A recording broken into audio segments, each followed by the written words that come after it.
Greetings. Welcome to another edition of the Has Been podcast. I'm your resident Has Been host, Scruffy and all. And it is Wednesday, February 11th. We are more than a week removed from Groundhog Day. What that means, I have no idea. We have a woodpecker. He likes the TV antenna. So, yes, there's a thing called TV antenna that pulls in stations from the sky. And that's how you watch TV, or at least that's how you did it 40 years ago. But anyway, I digress, and lots to get to. Um, Obviously, last night, Tuesday night, Purdue men went to Nebraska. Um, Looked like the number one team in the country for most of the game until it didn't look like the number one team in the country. Um, Purdue held a 22-point lead early in the second half. They were out 14-1 to start the game. They maintained a double-digit lead throughout the first half. They were in complete control. The arena was so quiet that I could hear Matt Painter on the TV yelling instructions to his team. That's how quiet the place was. And that place does not get quiet. Pinnacle Bank Arena is a loud arena. They support their team 1,000%.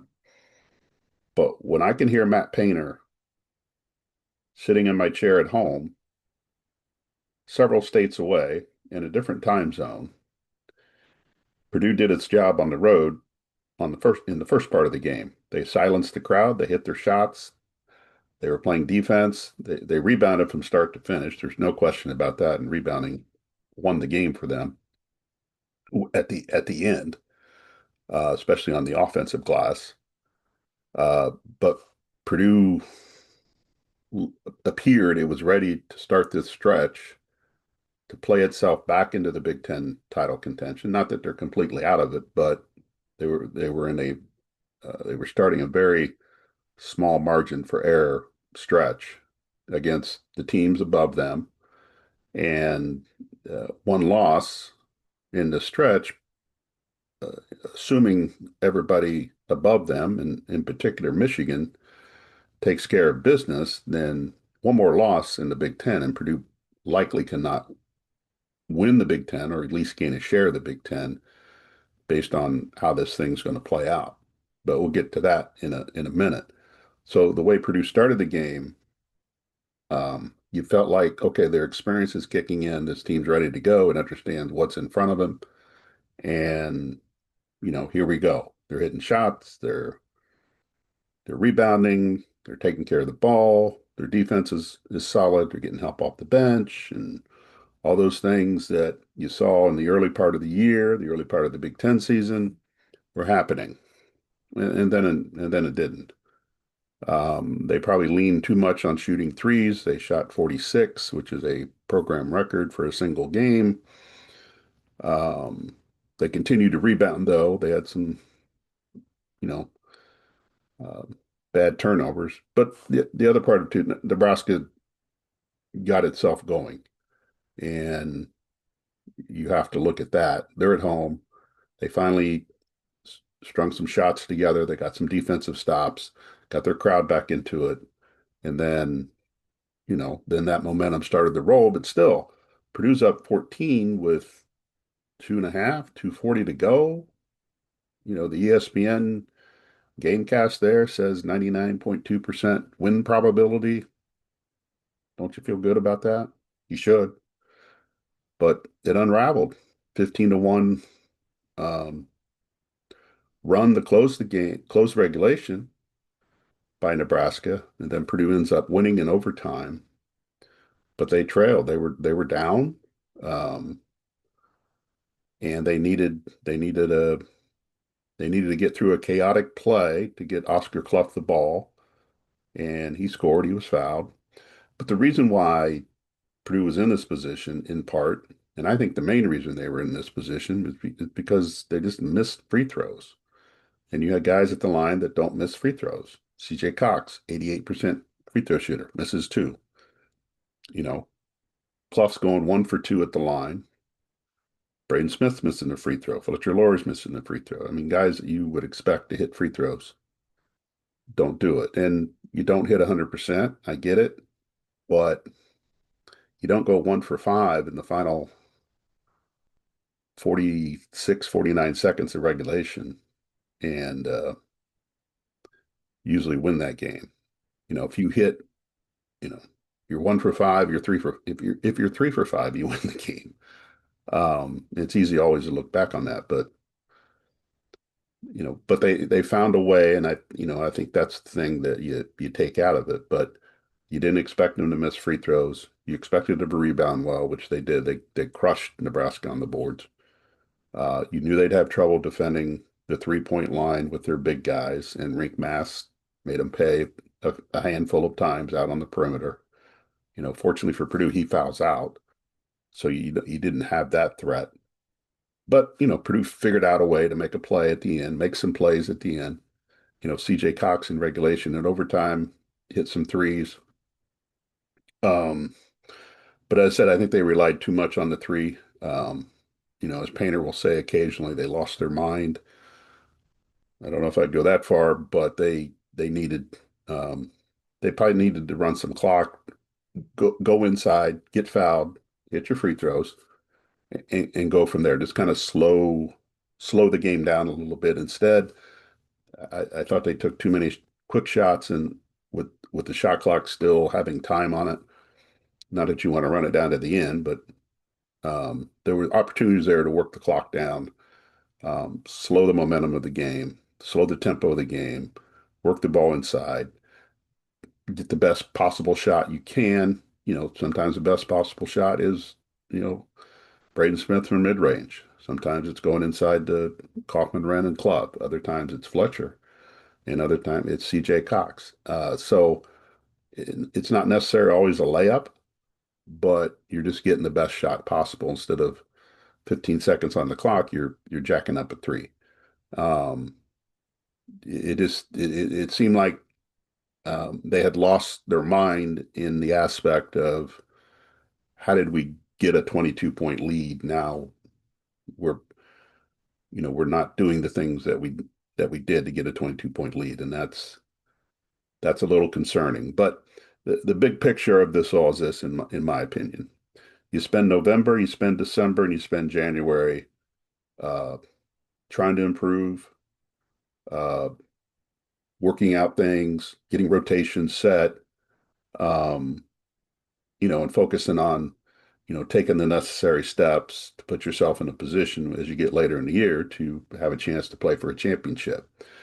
My feeling is when you get to February and March, it's about the bottom line. It's about winning, and the outcome. And Purdue won the game. And at the end, that's what matters. Are there concerns how they won the game? Yes, but you got a point in a year where you're really not going to fix a whole lot of things. You know who you are. You know what you have to do to win. You understand your weaknesses and how to overcome them. But at this point, it's finding a way to get the end result. And in this case, the end result worked in Purdue's favor. It had been a devastating and embarrassing loss for Purdue because it would have knocked them out of the Big Ten race, I think. They still had a chance to finish in the top four. But even though this team's experience has plenty of guys that have been through it, you just don't know how they react the next time. And a loss may have trickled into two losses, especially going to Iowa on Saturday. And then after that, you got Michigan, Indiana, Michigan State. Who knows what this stretch becomes? But I think now you have an opportunity um, to push forward, stay in the Big Ten race. Um, Iowa's going to be a very difficult game on the road. But then if you can get that and then you come home for three, no guarantees because Purdue's lost a couple home games this year to really talented teams, Iowa State and Illinois. Um, but at least you're at home. And by that point, you feel like you're in a position that you can do something and that um, you've worked your way back into a spot where, the getting to the top of the league, whether it's by yourself or sharing it, is a realistic possibility. But they got to get through Iowa first. And, there's things they have to clean up from Tuesday. Um, but they're again, it's the end result is what matters. Yeah, you want to get there in a different way. You would like to have seen a dominating performance from start to finish, impose your will on them, and but it didn't happen. The other team does play a little bit of a role in this. Nebraska didn't get to 21-2 just by laying down and saying, okay, well, I guess we're done. But Purdue had opportunities to put that game away, and not make it as close as it did. And it comes down, came down in this game, in my opinion, to free throws. You had your opportunity to hit free throws. You had the right people at the line to hit the free throws, and it didn't happen. But their performance on the boards made the difference. Um, One stat I kind of look at in all games from both sides is um, points off turnovers and second chance points. In this game, Purdue had um, 36 points off turnovers and second chance points. Nebraska had 22, so Purdue was plus 14 in that area. Um, and that's in most cases that gets you wins. And Oscar Clough and Trakoff and Wren were monsters on the board. I mean, Nebraska didn't have an answer for them in the rebounding department. Purdue ended up plus 17 on the boards. They had 21 offensive rebounds, 17 second chance points. Um, and the final basket was a second chance point because Purdue had grabbed the offensive rebound. Um, so they they did what they had to do from a rebounding and then taking advantage of turnovers. Purdue had 11 turnovers, which is kind of in their wheelhouse. Probably needs to come down under 10. But they were able to take advantage of Nebraska's mistakes and get themselves in a position to get a big lead, but also in the end be able to make the plays down the stretch. As I said, are there as you travel back from the game, are there concerns about you know what this team can ultimately do? Sure, but you won the game, you get a chance to do it again, and now you're into these little one-game seasons where you got to go to Iowa, you got to take care of business there, and then um, move on to the next one. They're in a kind of a tournament uh, attitude right now anyway, because one loss in the Big Ten basically eliminates you from the regular season race, and there's more basketball to be played after that. So it's not your season's not over, but winning the Big Ten is an important thing at Purdue and other Big Ten schools. Usually the traditional Big Ten schools, the original Big Ten schools, the regular season championship still means a lot. I know it means a lot at Purdue. It means a lot to Matt Painter. Um, and Purdue was picked to win the league, and there's some pride going on there. Um, so, but you hit your free throws. You're not in that position. You hold them off. If you do some other things during the course of the game, maybe you just keep Nebraska at arm's length, and you don't get into the chaotic ending that you had to endure. Um, so, but not being there, it appears that this was a team that was Purdue. I'm talking about was just ecstatic to win. Um, they celebrated like it was a win. They didn't walk off the floor like it was a loss, even though they gave up the big lead and um, needed to make some plays down the stretch. Um, but I think you're seeing the value of some of these guys needing to be on the floor. You know, especially Oscar Clough, the kind of game he was having. He was on the bench for an extended period of time. Um, it's a tricky balance when you're doing offense and defense. Are you giving up more on the defensive end than you're getting on the offensive end? So there's a balance there, and um, you know, it's a tough situation.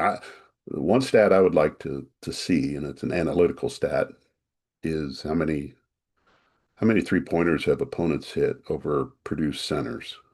I'm talking about Drake Hoffman, Wren, and Oscar Clough, or their bigs. Uh, it just seems like teams have success on the perimeter against those guys, and not that they're bad defenders or all. It's just there's a lot of switching going on, um, and sometimes you get out of rotation the way that you need to be.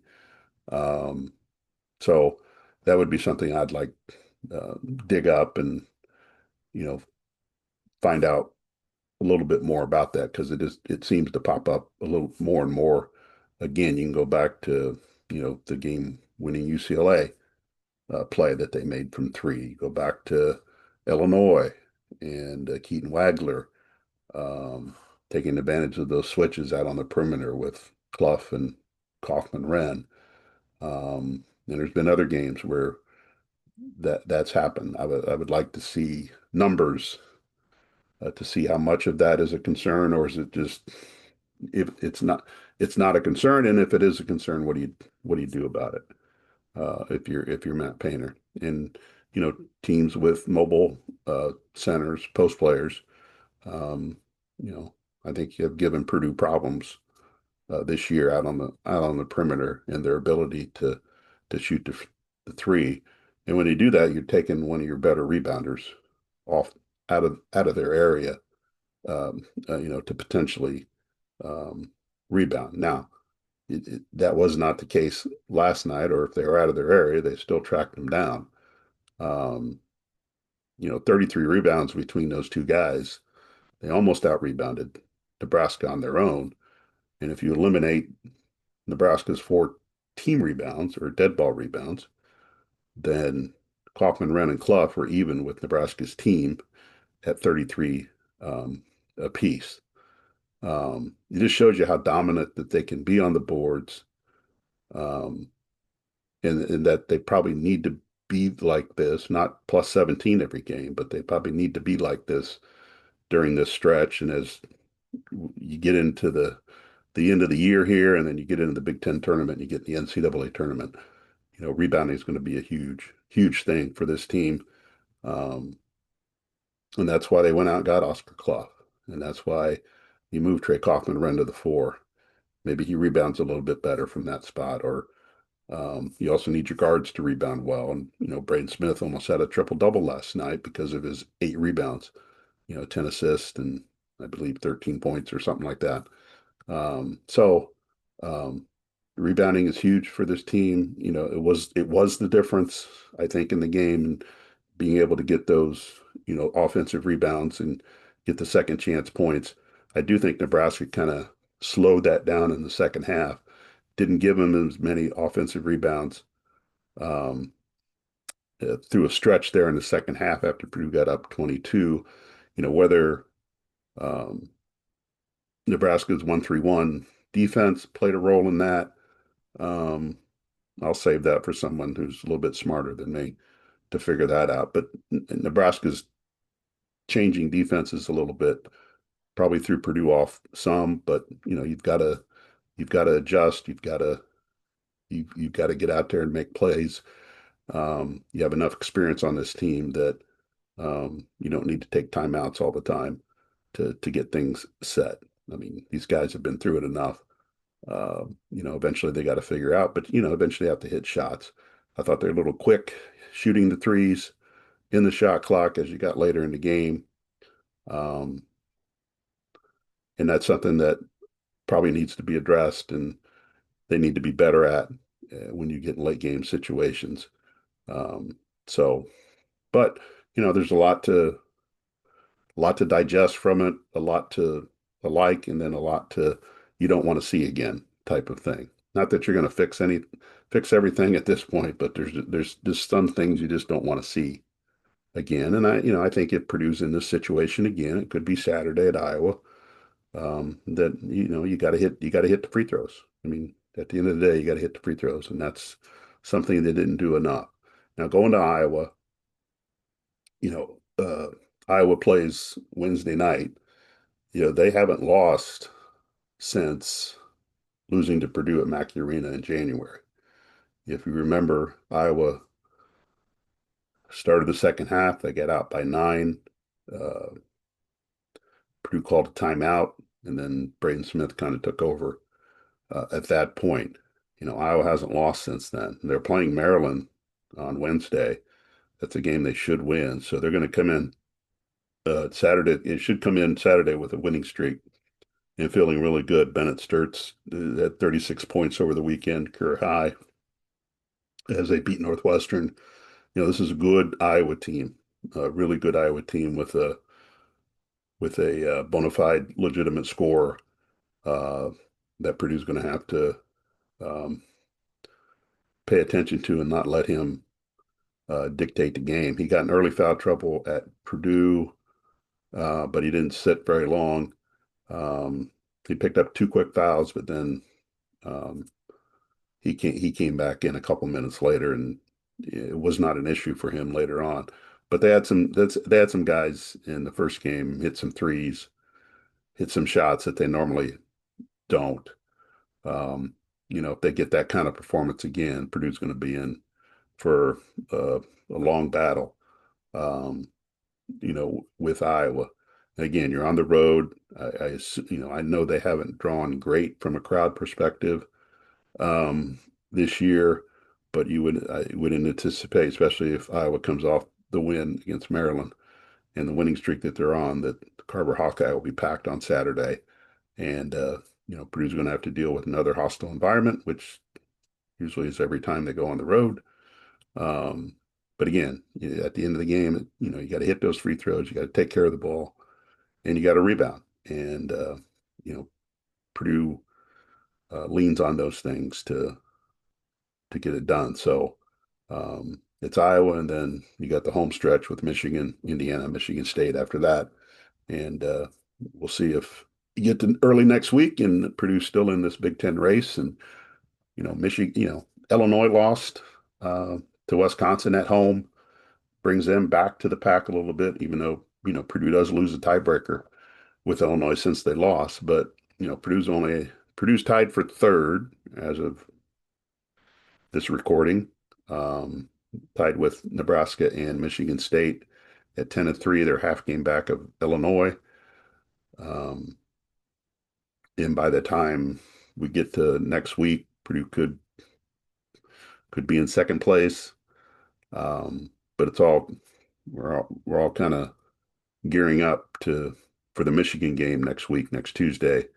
And Michigan just has one loss. So even if Purdue beats Iowa on Saturday and then beats Michigan next week, they'd still be behind Michigan. They would still need Michigan to lose another game, which they got to play Michigan State, and um, they've got some other Big Ten games they got to deal with. I think they still have UCLA and USC, so um, it's not a complete cakewalk.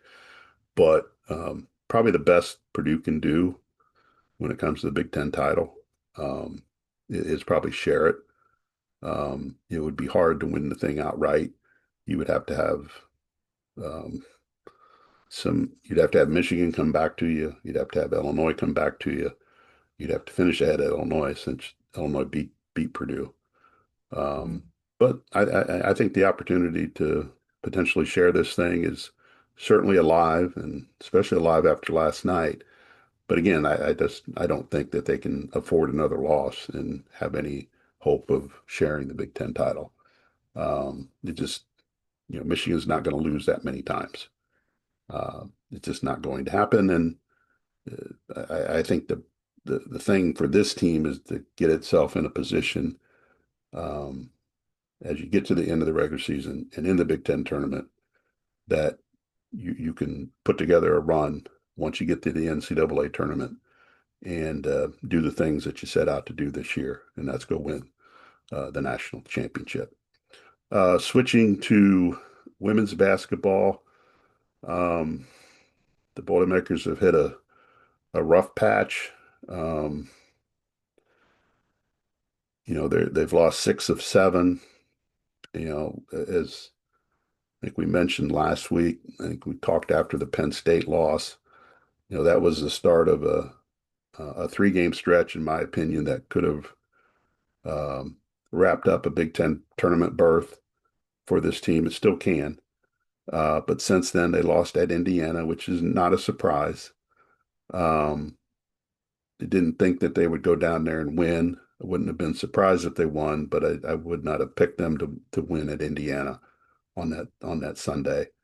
And they didn't. They got off to a slow start, down 11-0. They climbed back into it, but you know, at the end didn't have enough offensive firepower to really make a difference. They shot poorly again from the field. They shot poorly from 3-point range.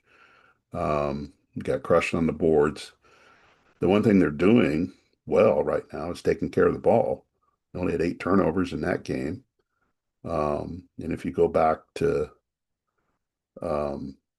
go back a little bit, Penn State, they only had 4 turnovers and lost. So they've had 12 turnovers in the last 2 games, but they're 0-2. They have nothing to show for it.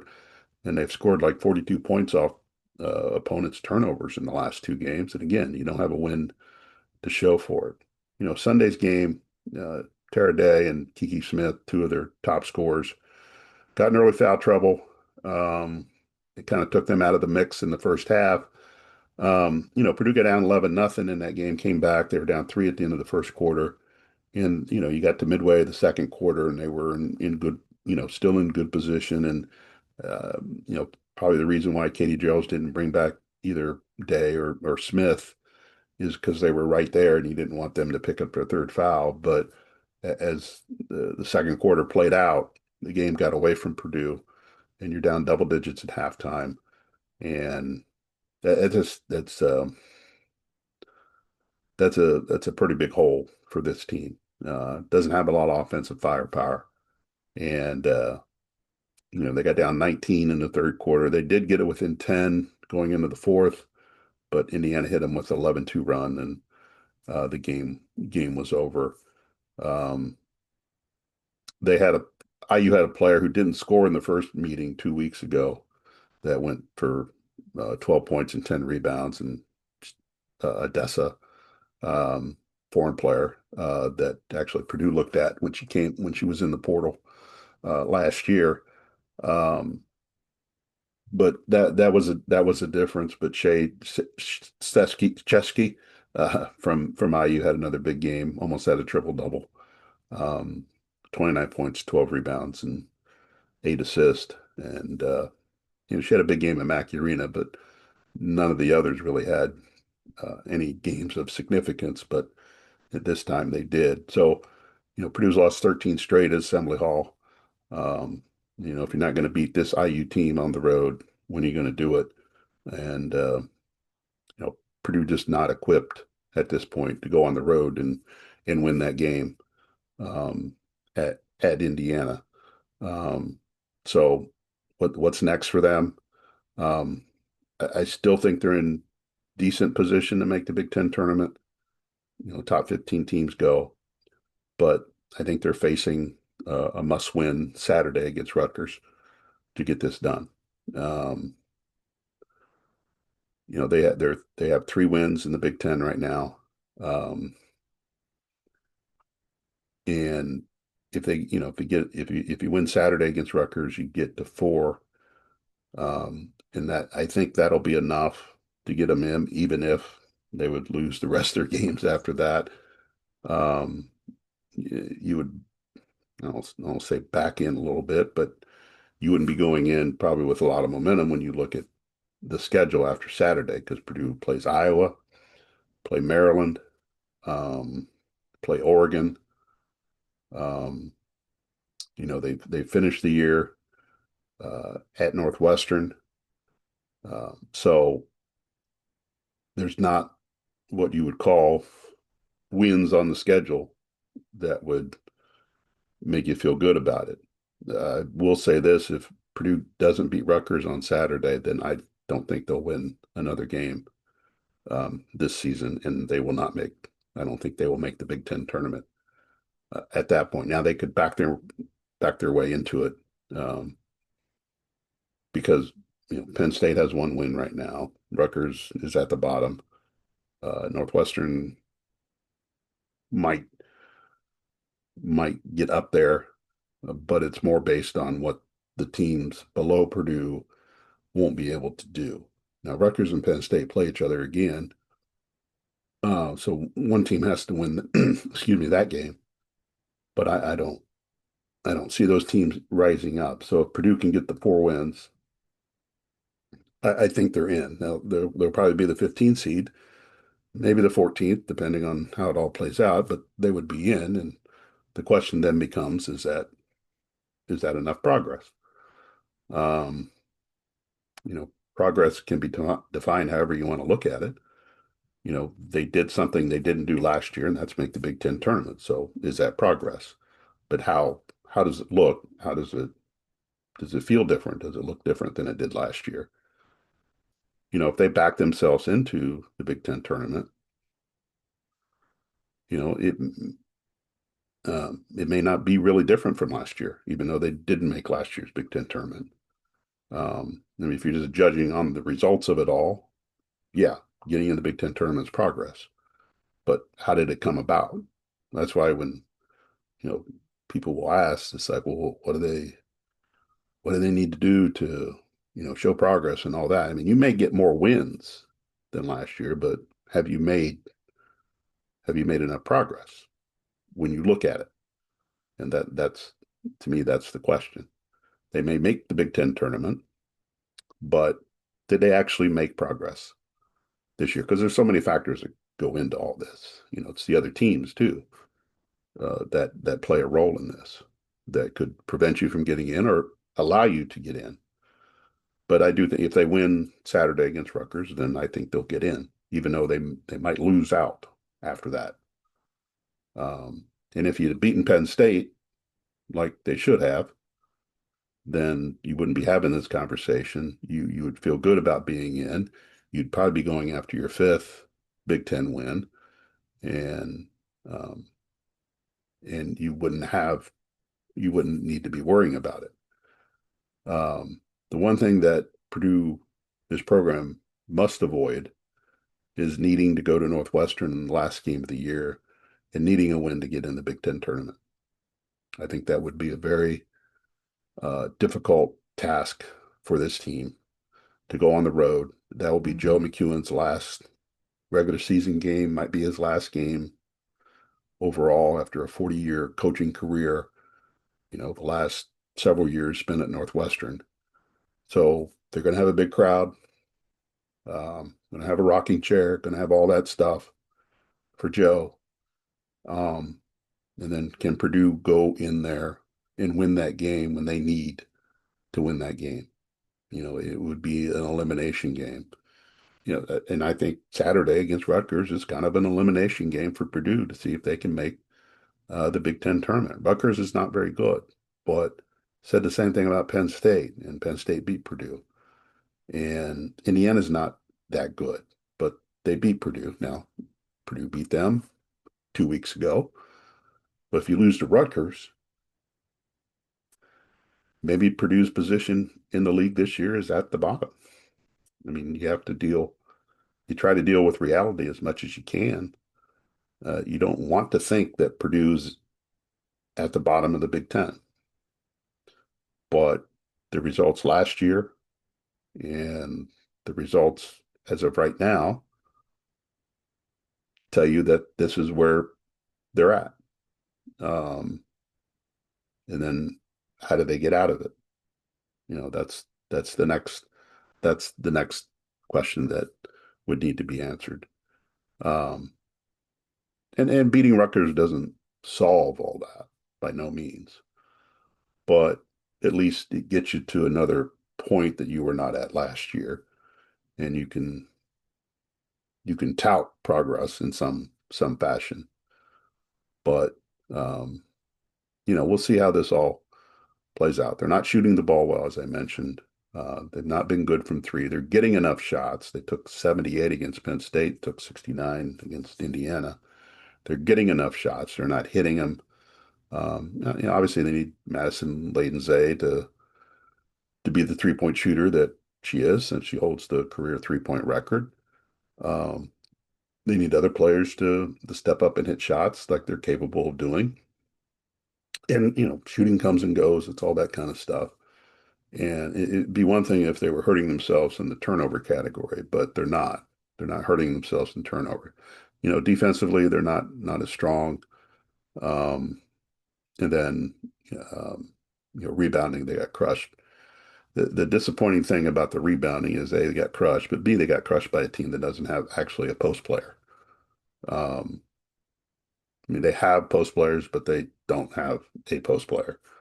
If you understand that, there's just no way that they should get beat that poorly on the boards against a team that doesn't have um, a post player like that. Indiana won the rebounding here too. You need to mention that Sunday Avery Gordon had a good game, probably another step in her development, in part because IU doesn't have a post player or a group of post players.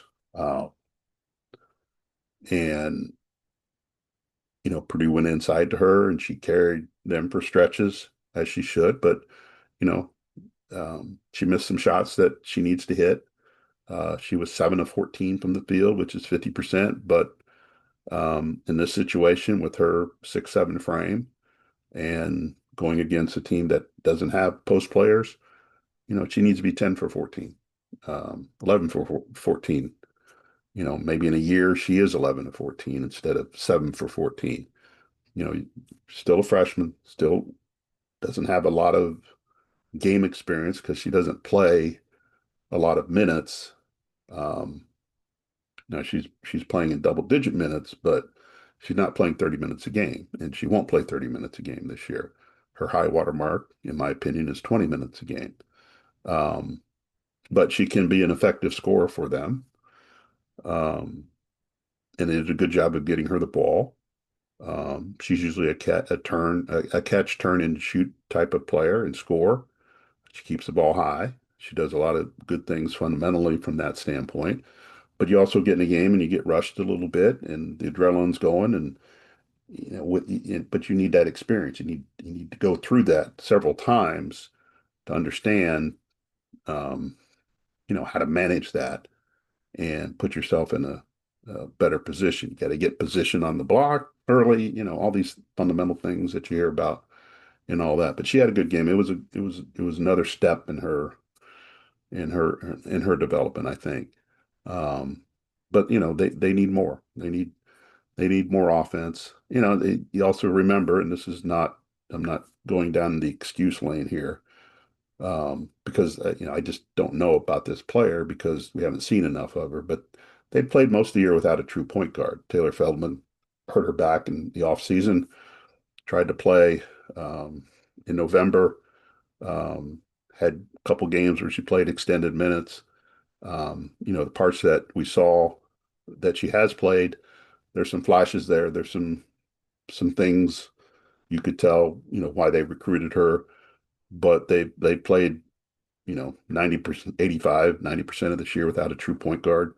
They've had to have rotate players in there. And does Feldman make up, um, 15, 16 points that you lose to Indiana? I don't know. You just haven't seen enough of her against Big Ten. You haven't seen her against Big Ten competition. So you don't know. Um, in your mind, you could say, well, if we had Taylor Feldman, then we would not be in the position that we're in. Well, I don't know that because we don't know exactly who she is, how she would have fit with this team, and all that kind of stuff. I'm not saying it wouldn't have happened. You just don't know. It's like they lost Taylor Henderson, a player they had signed out of the portal. She got injured on the first day of official practice in September, but I didn't know what kind of loss that it is because we had not seen her play with this team. So you don't know how big of a loss it is. It's a loss in some respect because they had a plan for her and how she was going to work into the rotation and what position she's going to play and all that. But we don't know for sure until you get to see her in action. And Where would she be at this point in the season? Where would Taylor Feldman be at this point in the season? But just the small sample size we saw from Taylor Feldman, I think she would have helped. But to what level would she have helped? Would you still have the same record? Would you still be have three Big Ten wins? Would you have more Big Ten wins? I can tell you this for 100%. She doesn't make up the difference when you lose 48 points to Michigan. She doesn't make up 48 points when you lose at UCLA. She doesn't make up the difference when you lose by 30 at USC. She's not going to make up that much difference. But if you go through their schedule, does she make a difference when they play Penn State? Probably, because it's a close game. It's an offensive-minded game. She pushes the ball in transition. She seems like a really good shooter. Um, but then you're at the point in the season where she's played enough. She has experience. She kind of knows everybody else around her, and being comfortable and her being on the floor takes somebody else off the floor. You put players back in their natural position and all that. And please don't misunderstand. I'm not trying that she would be the savior of this team because I wouldn't put her in that category. But you don't know. You just don't know what her presence would have done uh, for this team um, in these moments. As I laid out, I mean, they're not beating Michigan with her, they're not beating USC, they're not beating UCLA, probably not beating Illinois, probably not beating Ohio State. I mean, there's a long list of teams they're not going to beat with her, and they really have only played. Are you going to go to Minnesota and lose by 33?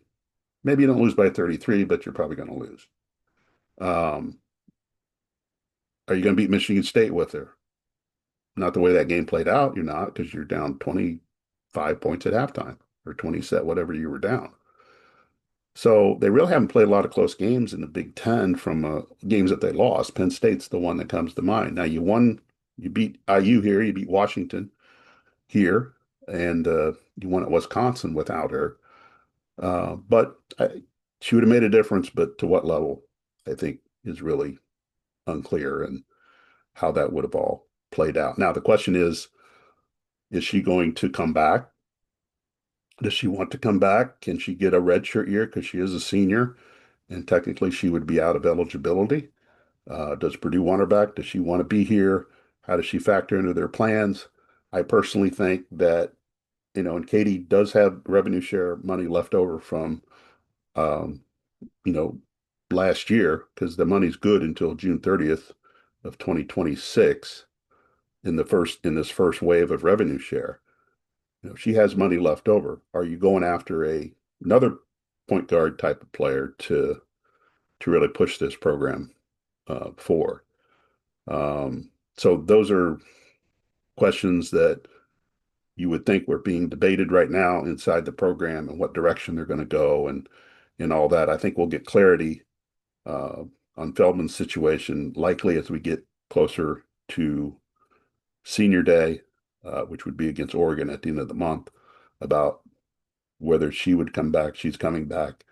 And now is a time where coaches are dealing with agents um, as far as how their roster is going to look next year. And you're getting hints of who might get in the portal, who won't get in the portal, who wants what. And just like the pros, you can only, you can only afford so much. And if there are going to be some players on the current team that are going to want more based on how they played this year, or just that's what they think their self-worth is. And you got to make decisions about, who you're going to bring back and who you're going to overpay to get and who you're not going to pay and go from there. And that's why I think this program needs a general manager type of person in that. I know the men don't technically have a person of that title, but they have Matt Painter works with people on his staff to get that done. I think in the women's case, I think they need some sort of general manager person to kind of deal with this um, and keep it away from the head coach until it's time. I mean, she has to be involved, no question. But I think a GM role type person would benefit this program under the current under the current situation. All right, well, that was a bit of a tangent. Sorry about that. But anyway, yeah. Purdue men at Iowa Saturday. Women host Rutgers on Saturday as well. Two big games as both are trying to get somewhere different, but they're trying to get somewhere, and that's what at least you have late season games to look at that. Other than that, spring football will start in March. Um, yeah, spring football starts in March. It's it's hard to even think about that. All right, well, thanks for stopping by. Appreciate it, and we'll be back next week and recap and look ahead of what's coming up. Have a good day.